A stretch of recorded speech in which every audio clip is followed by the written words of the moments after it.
वीरेंद्र कभी भी गाता है, चैलेंज देके गाता है, लेकिन देखा के 20 साल ऐसा रहा महान महान पृथ्वी में महान पुरुष।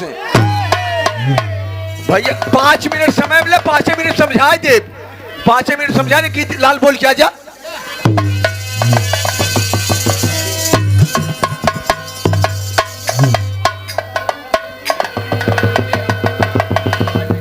हेलो ए भैया, भैया बाजा वाले तई हारमोनियम का आवाज बढ़ावा यार।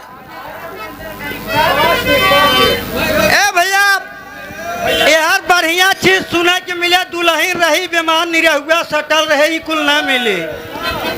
अगर मिले तो पंधारी ददस मिले, कैलाश का मिले। हमारे दिल के गहराई से परम मित्र हमारे मुद्दी सिंह दोहरा 51 रुपया बड़े भाई के चरण छुक पहलगी बा और पप्पू भैया से निवेदन बा आने वाले समय में फिर वीरेंद्र के गवही बता दई ये हैदर अली के बाबू ना, लेकिन बेटवा लगे उनकर शिष्य बा। अगर चचा न होता कुछ और बताई। लहराई की तोहरे जमाने वाली दादी, तोहरे जमाने वाली जमन तोहरे जमाने में रहा, वही गीत मिले। लेकिन कहे का अरे मोरे रामा, अरे मोरे रामा हो राम, पंधारी दादा 4 झूठ देखबा तोहरी यहाँ कभी मिले ना, हमें अगर हो सुना दिया गली जाए। पंधारी दादा 4 झूठ का रहा भैया।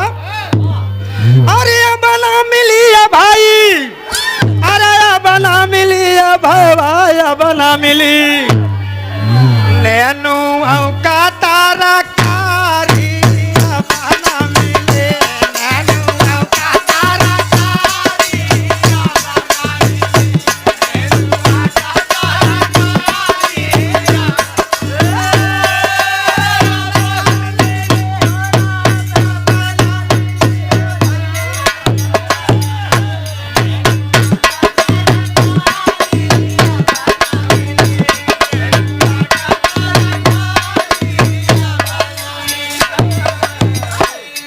पंधारी ददक पहला झूठ हो। प्रमाण हो आप सबके नेनुआ पर हाउ मास हो जाओ भैया।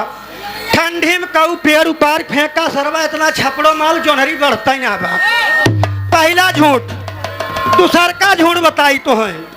अरे बना मिली पंचो, अरे बना मिली भैया, बना मिली देसी घी का सोहारी।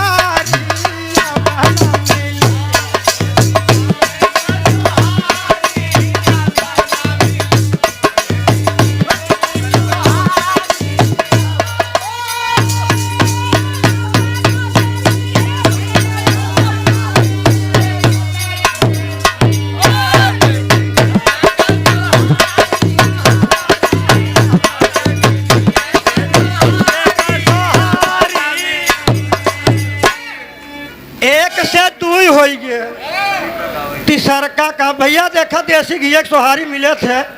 अगर 4 ठे मोर्रा होई घरे, अगर होई शौकीन होब तब दादी माई काकी बहन बिटिया बनाओ जाती अब मिले थे। लेकिन वो बता ना बना मिले।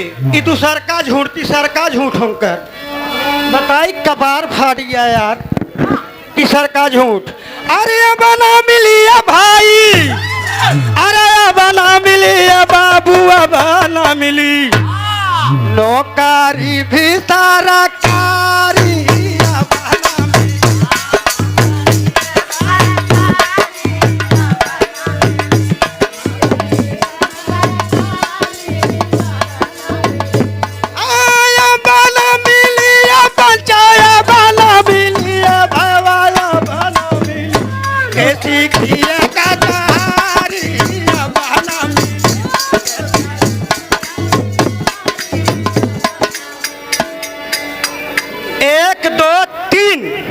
चौथा बताई।